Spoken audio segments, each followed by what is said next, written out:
Olá, gente, tudo bem com vocês? Espero que todos estejam bem.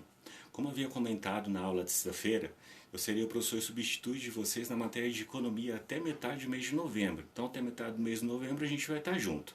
Desta forma, eu coloco-me sempre à disposição para esclarecer qualquer dúvida que vocês tenham com relação aos assuntos que a gente vai estar abordando durante esse período.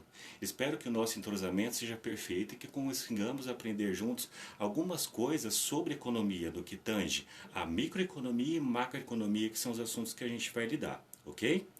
Bem, pessoal, tentei falar com os professores de vocês, tanto do primeiro semestre quanto do segundo semestre, sobre os conteúdos que eles haviam passado, para não repetir coisas para vocês, mas não me retornaram com nenhuma informação acerca dos assuntos.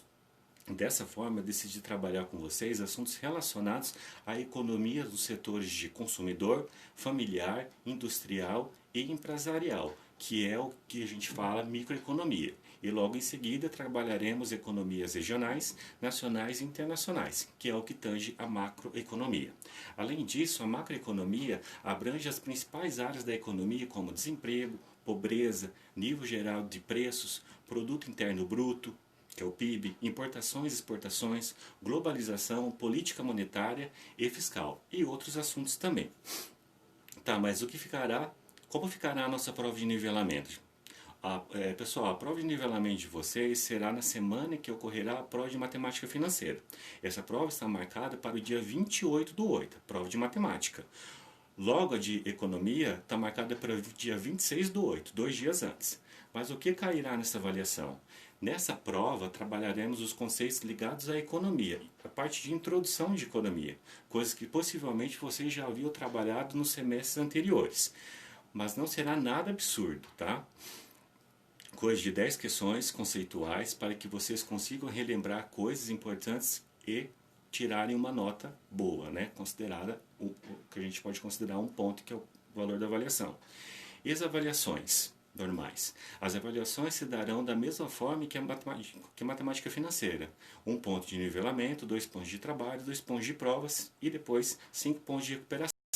Isso até o dia 9/10. Depois seguiremos o mesmo raciocínio de 2 pontos de trabalho, podendo ser substituído ou dividido em 2 trabalhos, cada um valendo 1, 3 pontos de prova, mais recuperação valendo 5 pontos, para finalizar com chave de ouro. E agora, pessoal, agora a gente vai falar sobre microeconomia e macroeconomia, que são os assuntos que nos interessam. A microeconomia é o ramo da economia que analisa a economia em menor escala e lida com entidades específicas, como empresas, famílias e indivíduos.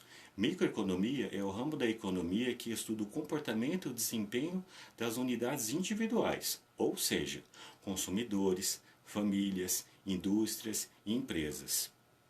Assim, analisa as decisões que essas unidades tomam em relação à alocação de recursos e preço de bens e serviços. Para isso, a microeconomia se concentra na oferta e na demanda, e outras forças que determinam os níveis de preços vistos na economia. Por exemplo, a microeconomia examinaria como uma empresa específica poderia maximizar sua produção e capacidade de modo que pudesse reduzir os preços e competir melhor em seu setor. Já a macroeconomia analisa a economia em um sentido amplo, lidando com fatores que afetam a economia nacional, regional ou global como um todo.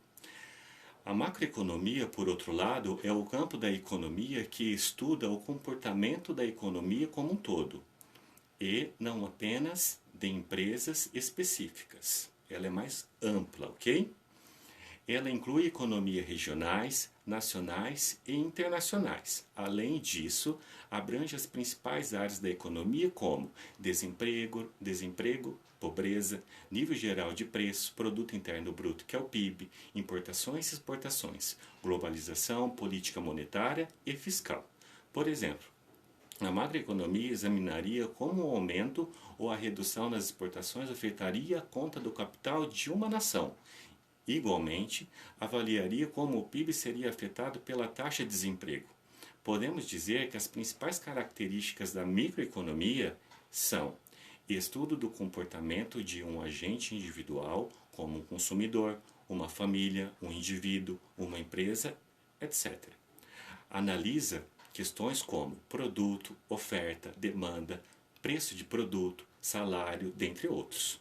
Estuda de baixo para cima, ou seja, estuda primeiro fatores pequenos e individuais para depois compreender o todo. Analise de formas variáveis os indivíduos, né?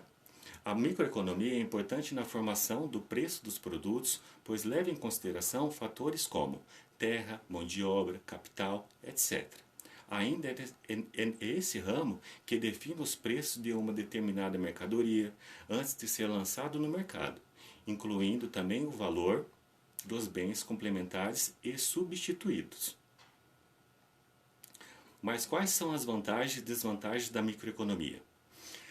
A maior vantagem está no fato de que a microeconomia ajuda a determinar os preços dos produtos, o valor agregado dos vários fatores incluídos na produção de um bem.